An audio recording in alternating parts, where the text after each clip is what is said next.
በዛሬው ፕሮግራማችን የአቶ ታዬ ደንዳን የፍርድ ቤት ውሎ በዚሁ መሰረት ችሎቱ ጧት ላይ የተሰየመ ቢሆንም ጠቅላይ ሚኒስትር አብይ አህመድና እንዲሁም የአዲስ አበባ ከተማ ከንቲባ አዳነች አቤቤ ችሎት ላይ አልተገኙም። ለጾታዊ ጥቃት ድጋፍ ይውላል የተባለ የነጻ የስልክ መስመር በኢትዮ ቴሌኮም ተቋርጧል ስለመባሉ ሁልጊዜ በየአመቱ ከ1 ቢሊዮን ብር በላይ አተረፍን ብለው ነው የሚናገሩት። በሴት የሚመራ የመንግስት ትልቅ ግዙፍ ተቋም ነው። ያው ለኛ ጥሩ አይደለም፣ ግን በለጠ የሚጎዳው ደግሞ ተጎጆች ትንሽ የሆነ ቦታ ያገኙ ነበር። ስፖርትና ሌሎችም ዘገባዎች አሉ። ለቀጣዮቹ 20 ደቂቃዎች አብራችሁን ቆዩ።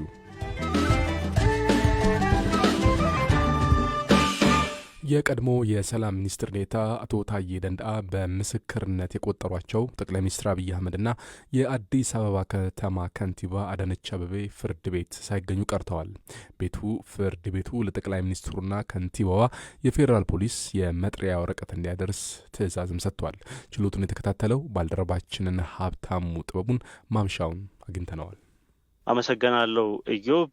የቀድሞ የሰላም ሚኒስትር ዴኤታና የጨፌ ኦሮሚያ አባል የሆኑት አቶ ታዬ ደንዳ ህጋዊ ያልሆነ ጦር መሳሪያ ይዞ ከመገኘት ጋር በተገናኘ የተመሰረተባቸውን ክስ እንዲከላከሉ ፍርድ ቤት ብይን መስጠቱ ይታወሳል። በዚሁ መሰረት ከዚህ ቀደም በነበሩ ችሎት 5 ተከላካይ ምስክሮችን ከፍተኛ የመንግስት ባለስልጣናትን በመጥቀስ ተከላካይ ምስክር እንዲሆኑላቸው መጥራታቸው ይታወሳል። በዚሁ መሰረት ከዚህ ቀደም ፌዴራል ፖሊስ ምክትል ኮሚሽነር ጀነራል የሆኑት መላኩ ፈንታና አሁን በአሜሪካ የኢትዮጵያ አምባሳደር የሆኑት ብናልፍ አንዱዓለም ችሎት ላይ ተገኝተው የምስክርነት ቃላቸውን ሰጥተው ነበረ። ህዳር 9 2017 በዋለው ችሎት ደግሞ የከተማና መሰረተ ልማት ሚኒስትር የሆኑት ጫልቱ ሳኒ ከሀገር ውጭ መሆናቸውን የሚገልጽ ደብዳቤ እንደደረሰው ችሎቱ ተናግሮ ነበረ። በዚሁ መሰረትም 2 ከፍተኛ የመንግስት ባለስልጣናት ጠቅላይ ሚኒስትር አብይ አህመድና የአዲስ አበባ ከተማ ከንቲባ አዳነች አቤቤ ችሎት ላይ ቀርበው የምስክርነት ቃላቸውን እንዲሰጡ ፍርድ ቤቱ ትዕዛዝ መስጠቱ ይታወሳል። ከዚህ በፊት ዛሬም ቀጠሮ ተይዞ የነበረው አንደኛ የተከላካይ ምስክሮችን ቃል ለመስማት፣ ሁለተኛ ደግሞ ከዚህ ቀደም አቶ ታዬ ደንዳ ተፈጽሞብኛል ባሏቸው የመብት ጥሰቶች የኢትዮጵያ ሰብአዊ መብት ኮሚሽን ያደረገው ምርመራ ላይ የአቶ ታዬን ሀሳብ ወይንም ደግሞ ተቃውሞ ካላቸው ለመቀበል ነበረ። በዚሁ መሰረት ችሎቱ ጠዋት ላይ የተሰየመ ቢሆንም ጠቅላይ ሚኒስትር አብይ አህመድና እንዲሁም የአዲስ አበባ ከተማ ከንቲባ አዳነች አቤቤ ችሎት ላይ አልተገኙም። ጠቅላይ ሚኒስትሩም ይሁን የአዲስ አበባ ከንቲባ ችሎት ላይ ያልተገኙበት ምክንያት የተገለጸ ነገር አለ? ችሎቱ ለሁለቱ ከፍተኛ የመንግስት ባለስልጣናት ጥሪ ወረቀት ወይንም ደግሞ መጥሪያ መላኩን ገልጿል፣ በፖስተኛ በኩል ማለት ነው። ይሁን እንጂ የተላከው ፖስተኛ ሁለቱን የመንግስት ባለስልጣናት አግኝቶ የመጥሪያ ወረቀቱን መስጠት እንዳልቻለ ተከሳሹ ለአቶ ታዬ ደንዳ እንዲሁም ለጠበቃቸው ችሎቱ ገልጿል። በቀጣይም ማለትም ለቀጣይ ቀጠሮ የመጥሪያ ወረቀቱን በፌዴራል ፖሊስ በኩል እንዲደርሳቸው ትዕዛዝ እንደሚሰጥ ችሎቱ ገልጿል። ይሁን እንጂ ይህንን ከችሎት በኩል የተነሳውን ሀሳብ በመቃወም አቶ ታዬ ደንዳ እና ጠበቃቸው ለችሎቱ ሀሳባቸውን ገልጸዋል። ይህ ጉዳይ የአንድ ፖስተኛ ጉዳይ ሳይሆን የፍርድ ቤት ጉዳይ ነው። የፍርድ ቤት ትዕዛዝ መከበር አለበት። እነዚህ ግለሰቦች የችሎቱን ትዕዛዝ የማያከብሩ ከሆነ ፍርድ ቤቱ ወደ ቀጣይ እርምጃ መሻገር አለበት ሲሉ ሀሳባቸውን ገልጸዋል። ፍርድ ቤቱም ሀሳባቸውን ከሰማ በኋላ በፌዴራል ፖሊስ በኩል መጥሪያ እንዲደርሳቸው ትዕዛዝ እሰጣለሁ በማለት ለሰኔ 30 2017 ተለዋጭ ቀጠሮ ይዟል። በተመሳሳይ ሁኔታም በኢትዮጵያ ሰብአዊ መብቶች ኮሚሽን የቀረበለትን ሪፖርት መርምሮም ትዕዛዝ ለመስጠት ለተመሳሳይ ቀን ቀጠሮ ሰጥቷል። ባልደረባችን ሀብታሙ ጥበቡ ለሰጠህን መረጃ ከልብ እናመሰግናለን። አመሰግናለሁ። የሪፖርተር ጋዜጠኛ በ10,000 ብር ዋስትና ከእስር እንዲለቀቅ ፍርድ ቤት ወሰነ። ፍሬዎት ካሳ ረቡዕ ዕለት በአዲስ አበባ ከተማ ፖሊስ በቁጥጥር ስር የዋለው የሪፖርተር ጋዜጠኛ አበበ ፍቅር በ10,000 ብር የገንዘብ ዋስትና እንዲለቀቅ ፍርድ ቤት ወሰነ። መርማሪ ፖሊስ ጋዜጠኛው ሁከትና ረብሻ ለመፍጠር ሲንቀሳቀስ እንደተያዘ ለፍርድ ቤት መናገሩን ምንጮች ለቢቢሲ ተናግረዋል። በሳምንት 3 ጊዜ በአማርኛና እንግሊዝኛ ቋንቋዎች የሚታተመው የአንጋፋው ሪፖርተር ጋዜጣ ዘጋቢ የሆነው አበበ ዛሬ አርብ ረፋድ በአዲስ አበባ ከተማ ነክ ጉዳዮች ፍርድ ቤት የቀረበው ለመጀመሪያ ጊዜ ነው። ጋዜጠኛው ከትናንት በስቲያ ረቡዕ በጸጥታ ኃይሎች ቁጥጥር ስር የዋለው እያዘጋጀ ለነበረው ዘገባ የልደታ ክፍለ ከተማ ኃላፊዎችን ለማነጋገር በክፍለ ከተማው ቢሮ በተገኘበት ወቅት እንደሆነ ተገልጿል። እንደ ምንጮቹ ገለጻ ጋዜጠኛው እየሰራ የነበረው ዘገባ በአዲስ አበባ ከተማ አስተዳደር በደል ደርሶብናል የሚሉ ሰዎች በሪፖርተር ጋዜጣ ቢሮ በመገኘት ካቀረቡት ቅሬታ ጋር የተያያዘ ነው። ጋዜጠኛው ቅሬታ ላቀረቡት ሰዎች ቃለ መጠይቅ ካደረገ በኋላ የቀረበው ቅሬታ ከክፍለ ከተማው ጋር ስለሚገናኝና የክፍለ ከተማውን ኃላፊዎች የግድ ማነጋገር ስለነበረበት እርሱን ለመስራት በሄደበት ነው የተያዘው ሲሉ አንድ ምንጭ ሁኔታውን ገልጸዋል። አበበ በልደታ ክፍለ ከተማ ቢሮ ከተገኘ በኋላ ከቀኑ 9 ሰዓት ገደማ ላይ ኃላፊዎችን እንዳላገኘ አሳውቆ እንደነበር የሚገልጹት ምንጩ ወደ ቢሮ እንዲመለስና በማግስቱ በአካል ወይም በስልክ ኃላፊዎቹን ለማግኘት እንዲሞክር እንደተነገረው አስረድተዋል። አበበ መያዙ የታወቀው አካባቢው ላይ የነበሩ ሰዎች ወደ ሪፖርተር ቢሮ በመደወል ጋዜጠኛው በጸጥታ ኃይሎች ተይዞ እንደሄደ ማየታቸውን በመናገራቸው እንደሆነም ጠቅሰዋል። ይሁንና ጋዜጠኛ አበበ ከተያዘ በኋላ ወዴት እንደተወሰደ በሰዓቱ እንዳልታወቀ የሚናገሩት ምንጮቹ አበበ በልደታ ክፍለ ከተማ ስር በሚገኘው ጌጃ ሰፈር አካባቢ ፖሊስ ጣቢያ እንደታሰረ የታወቀው ትናንት ሐሙስ ጧት እንደሆነ ገልጸዋል። በትናንትናው ዕለት ፍርድ ቤት ሳይቀርብም ማደሩን አክለዋል። ዛሬ ረፋድ በነበረው የችሎት ውሎ ላይ ጋዜጠኛው የታሰረው በልደታ ክፍለ ከተማ የስራ አስፈጻሚ ግቢ ውስጥ ሳይፈቀድለት ወይም የሚዲያ ባለሙያ መሆኑን ማስረጃ ሳያቀርብ ሲቀርጽና ፎቶ ሲያነሳ በመገኘቱ እንደሆነ መርማሪ ፖሊስ ለፍርድ ቤቱ ገልጿል ተብሏል። ጋዜጠኛ መሆኑን አናውቅም፣ መታወቂያም የለውም ያለው መርማሪ ፖሊስ ጋዜጠኛ አበበ ሁከት ለማስነሳትና ረብሻ ለመፍጠር ሲንቀሳቀስ በቁጥጥር ስር እንደዋለ ለፍርድ ቤቱ ተናግሯል። ተጨማሪ ምርመራ ለማድረግም 14 የምርመራ ቀናት እንዲፈቀድለት ለፍርድ ቤቱ ጥያቄ ማቅረቡንም ምንጮቹ አስረድተዋል። ጋዜጠኛ አበበን የወከለው ጠበቃ በበኩሉ ጋዜጠኛ መሆኑን ማጣራት ይቻላል፣ ደብዳቤ አቅርቡ ተብለንም አቅርበናል በማለት እንደተከላከለ ተነግሯል። ጋዜጠኛው የሰራው ዘገባ ገና ያልተሰራጨ መሆኑን ለፍርድ ቤቱ ያስረዳው ጠበቃው አበበ በክፍለ ከተማው ግቢ የተገኘው ሌሎች ሰዎች ላቀረቡት ቅሬታ ሚዛናዊነት የክፍለ ከተማውን ኃላፊዎች ለመጠየቅ እንደሆነ ገልጿል ተብሏል።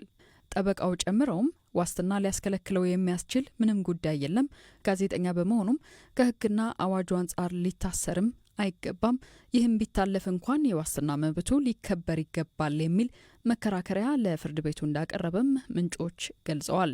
የግራ ቀኙን ክርክር የተመለከተው የአዲስ አበባ ከተማ ነክ ጉዳዮች ፍርድ ቤት ጋዜጠኛ አበበ በ10 ሺህ ብር የገንዘብ ዋስትና እንዲለቀቅ ውሳኔ መስጠቱን ተናግረዋል። የጋዜጠኛውን የዋስትና ክፍያ የመፈጸም ሂደት ተጠናቆ እስከሚለቀቅም እየተጠበቀ መሆኑን የገለጹ አንድ ምንጭ ይለቀቃል ብለን ተስፋ እናደርጋለን፣ እስካሁን ድረስ ግን አልወጣም ብለዋል።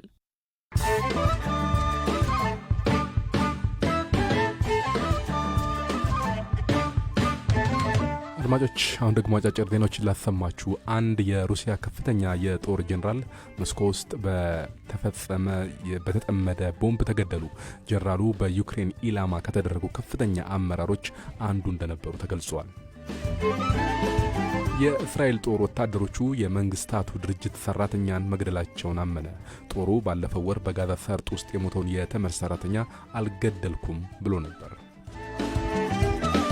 በመጨረሻም ትራምፕ በንግድ ዙሪያ ንግግር ለማድረግ ከፈለጉ የጣሉትን ታሪፍ እንዲያነሱ ቻይና አሳሰበች። የትራምፕ አስተዳደር ውይይት እየተካሄደ ነው ቢልም አንድ የቻይና ባለስልጣን ግን ይህ ሐሰት ነው ብለዋል። ዜናዎቹ እነዚህ ነበሩ።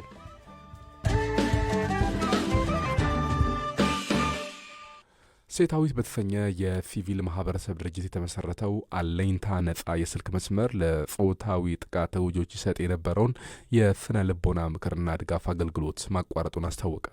ላለፉት 6 ዓመታት ከ1000 በላይ ለሚሆኑ ሰዎች በ6388 ነጻ የስልክ መስመር የስነ ልቦና ድጋፍን ጨምሮ የሕክምናና የሕግ ጥቆማ ሲሰጥ የቆየው አለኝታ ካለፈው የካቲት ወር ጀምሮ በኢትዮ ቴሌኮም ውሳኔ መሰረት መቋረጡን የድርጅቱ ዋና ዳይሬክተር ዶክተር ስህን ተፈራ ከባልደረባችን ካሳይ ዳምጤ ጋር ባደረጉት ቆይታ ተናግረዋል። ጾታዊ ጥቃት የደረሰባቸው ሰዎች አሉ ኢትዮጵያ ውስጥ።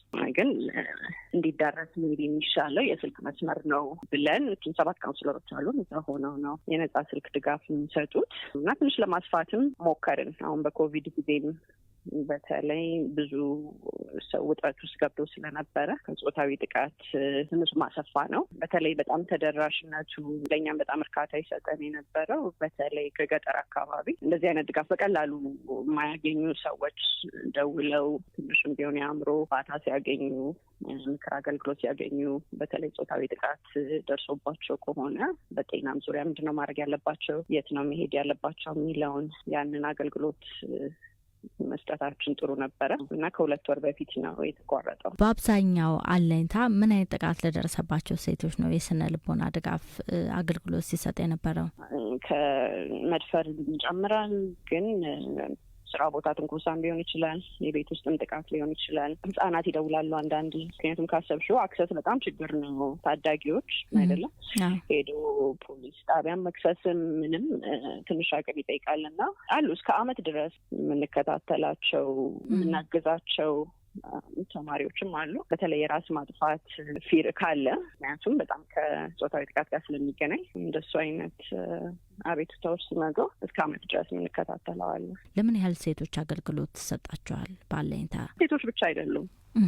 ብዙ ጊዜ ሪፖርትም ስናቀርብ ሰው የሚገርመው ብዙ ወንዶችም ይደውላሉ። 2 ትርጉም ያለው አንደኛ ወንዶች ላይ ጾታዊ ጥቃት ሲደርስ የሚሄዱበት የትም ቦታ የለም፣ የሚናገሩበት ቦታ የለም። ሼልተር እኮ 1 ወይ 2 ብቻ ነው ያለው አዲስ አበባ። ጥቁር አንበሳ ብቻ ነው እስከምናውቀው ድረስ የሕክምና አገልግሎት የሚሰጥ ለወንድ ጾታዊ ጥቃት ተጎጂዎች። ስለዚህ የእውነት እኔ በግል ልቤ የሚሰበረው ይሄንን ሳስብ ነው። አለኝታ አትሊስት አንድ ሴፍ ስፔስ ነበረ። ይሄ ነገር ደርሶብኛል ብሎ አንድ ወንድ፣ ምክንያቱም በስልክ ነው ቁጥሩ አይወጣም፣ ከዚህ የበለጠ ሚስጥር ጠባቂነት የለም እና በጣም ጥሩ ካውንስለሮች ስላሉ እነሱም መርጠው አንዳንዴ በስም ይጠይቃሉ እንትን ያናግረኝ፣ ምክንያቱም ሴቶችም ወንዶችም ካውንስለሮች ስላሉ። ስለዚህ ይሄ አገልግሎት ቀረስ የሚል ነገር ሳስብ የእውነት በጣም ነው ማዝ ነው።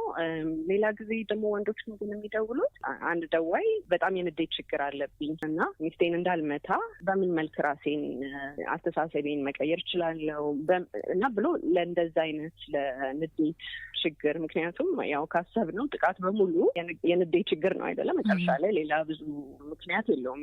ወንድ ራሱ መቆጣጠር፣ ስለ ራሱ ስብዕና፣ ስለ ሴት ስብዕና ያለው አስተሳሰብ ነው መጨረሻ ላይ የጥቃት መንስኤ እና ብዙ እንደዚህ አይነት ኮሎች አሉ ማለት አይደለም፣ ግን ማስታውሳቸዋለሁ። እንግዲህ ላለፉት 6 ዓመታት የቆየ አገልግሎት ከ2 ወራት በፊት መቋረጡን ከሰሞኑን ባወጣችሁት መግለጫም ተረድተናል። እርስዎም አሁን ነግረውኛልና ያለኝታ አገልግሎት ለምን ተቋረጠ? ያለኝታ አገልግሎት የተቋረጠው በኢትዮ ቴሌኮም ውሳኔ ነው። በየአመቱ ማሳደስ አለብን ከነሱ ጋር ያለንን ውል፣ ምክንያቱም የነጻ ስልክ መስመር ስለሚሰጡን ነው። እውነቱን ለመናገር በየአመቱ ችግር ነው። በምን መልክ ነው እኛን የምታስተዋውቁት ይላሉ። ሁሉም ፕሮሞሽናችን ላይ እንጨምረዋለን፣ ግን አንዳንዴ አይበቃም አይደለ? አንዳንዴ ያሳንሳል፣ እናሳንሳለን እና እንደውም ማስታወሳል ነው 1 አመት የግድግዳ ስዕሎች አሉን ከተማ ውስጥ 3-4 መሰለኝ ካልተሳሳትኩና የእኛ ሎጎ አልተጨመረም ብለው የተሳለው ላይ ሄደን መልሰን ሎጎ እንደገና ስናሰራ አስታውሳለሁ። ስለዚህ መስከረም ላይ በነጻ አድርገንላቸዋል ካሉ በኋላ ደዋዮች እየደወሉ በጣም ተቆጥተው ይደውላሉ። በነጻ ብላችሁን ተቆረጠብን ይላሉ። ሆትላይን መደወል ደግሞ የአጭር ኮድ ላይ በጣም ውድ ነው። በደቂቃ 6 ብር መሰለኝ ካልተሳሳትኩ። ስለዚህ በነጻ ደወልኩ ያለችው ሰው ሲያልቅባት ፓኬጇ እንደገና መልሳ ደውላ ትቆጣለች እና እኛ ደግሞ ይህን ማስተካከል አንችልም፣ ምክንያቱም ስልካቸው እኛ ጋር ሴቭ ስለማይሆን መልሰን እንኳን እንደውላቸው አንችልም። ስለዚህ ብዙ አቤቱታ ቀረበብን። ከዛ በሶሻል ሚዲያ ጠየቅናቸው። በጊዜው ወዲያው አስተካከሉት፣ በ2 ቀን አስተካከሉት። ከዛ ግን ደብዳቤ ላኩልን እና በሶሻል ሚዲያ ስማችንን ስላጠፋችሁ ከዚህም ቀን በኋላ ተቋርጧል ብለው ወዲያውን የቆረጡት። ይሄ ደግሞ የእውነት የሚከብደው የተጀመሩ ካውንስሊንጎች ነበሩ ናቸው የነበረች እንደዚህ አይነት ችግር ደርሶባት የሆነ ድጋፍ አገኘው ምትል ሴት ወይም ወንድ እንግዲህ አንድ ቀን ስደውል ይሄ ስልክ ጠፍቷል፣ ምን እንጃ በዚህ መልክ ባይሆን ደስ ይለን ነበር። ስደውል አይሰራም እና ብልሽት መስሎን ነበረ። ከዛ ግን ከ2-3 ቀን በኋላ ደብዳቤ ያመጡ ቢሮ ተቋርጧል አሉ። ምን ምክንያት ጠቀሱ እዚህ ደብዳቤ ላይ? ማህበራዊ ሚዲያ ስማችንን ስላጠፋችሁ፣ ያው በራሳቸው ልግስና የተሰጠ ነገር ነው። ግን አንደኛ በዚህ መልክ መሆኑ፣ ሁለተኛ ለእነሱ ይሄ በጣም ትንሽ ኢንቨስትመንት ነው። ሁልጊዜ በየአመቱ ከ1 ቢሊዮን ብር በላይ ያፈራፍን ብለው ነው የሚናገሩት። በሴት የሚመራ የመንግስት ትልቅ ግዙፍ ተቋም ነው። ያው ለኛ ጥሩ አይደለም፣ ግን በለጠ የሚጎዳው ደግሞ ማህበረሰቡን ነው፣ ተጎጆቹን ነው። ተጎጆች ትንሽ የሆነ ቦታ ያገኙ ነበር እና ይህ ሲቀር የሆነ ትንሽ ይጎዳል።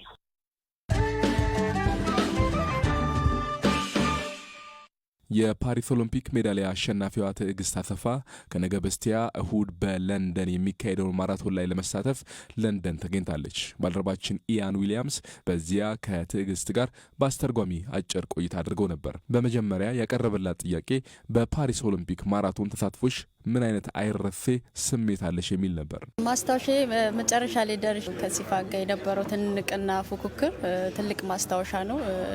የመጀመሪያ ውድድር ነው በዚህ ልክ መጨረሻው ሜትር ላይ ደርሶ መፎካከር እና ያ ትልቅ ለኔ ሚሞሪ ነው። ኢያን ዊሊያምስ ለትዕግስት ያቀረበላት ሌላኛው ጥያቄ በኦሎምፒክ ተሳትፎ ሜዳሊያ ማምጣት ምን አይነት ስሜት ይሰጣል የሚል ነበር። ኦሎምፒክ ነው። ኦሎምፒክ መሰለፍ ራሱ ለአትሌት ትልቅ ድል ነው። ሁለተኛ በመውጣት የኦሎምፒክ ላይ ሁለተኛ በማግኘቴ ደግሞ እጅግ በጣም ደስተኛ ነኝ፣ እድለኛም ነኝ። ኦሎምፒክ ትልቅ ውድድር ነው። በቀጣይ በአሜሪካ በሚካሄደው የሎስ አንጀለስ ኦሎምፒክስ ምን ታስቢያለሽ የሚል ጥያቄ ተነሳላት አትሌት ትዕግስት ፓሪስ ላይ ያጣሁትን ወርቅ ለማግኘት ነው ምኞቴ ብላለች። እንግዲህ እግዚአብሔር ከፈቀደልኝ ኔክስት ኦሎምፒክ ሎስ አንጀለስ ነው። እንግዲህ እንደ እግዚአብሔር ፍቃድ ነው። እግዚአብሔር ጤናዬን ጠብቆ እዛ በሰላም ከደረስኩኝ እንግዲህ እዛ ላይ ፓሪስ ላይ ያጣሁትን ወርቅ እዛ ላይ ያገኛለሁ ብዬ እንግዲህ ተስፋ አረጋለሁ። ትዕግስት ከሲፈን ሀሰን ጋር በድጋሚ መገናኘቷ የሚፈጥርባት ስሜት ተጠይቃ ነበር። ሲፈን ታላቅ አትሌት ናት ብላለች። ከሲፋን ጋር ድጋሚ ተገናኝተናል። ትልቅ ፉክክር ይጠብቀናል። ደስተኛ ነኝ። በጣም ስትሮንግ አትሌት ናት። ከሷ ጋር ድጋሚ በመሮጤ እጅግ በጣም ደስተኛ ነኝ። ትልቅ ፉክክር ይጠብቀኛል ብዬ አስባለሁ። ቀላል አትሌት አይደለችም። ላይክ ሌሎቹም እንደሷ ቀላል አትሌት አይደሉም። ግን ትልቅ ፉክክር ይጠብቀናል። እግዚአብሔር ያውቃል። በመጨረሻም በእሁዱ ማራቶን ከሲፈን ጋር የሚኖረው ፉክክር ምን ሊመስል ይችላል የሚል ጥያቄ የተነሳላት ትዕግስት ይህንን ብላለች። አው እኔና ሲፋን በጣም ድጋሚ አብረን ተገናኝተን ብዙ ሰዎች ማየት ይፈልጋሉ። እንግዲህ እንደ እግዚአብሔር ፍቃድ ጥሩ ፉክክር እናሳያለን ብዬ አስባለሁ።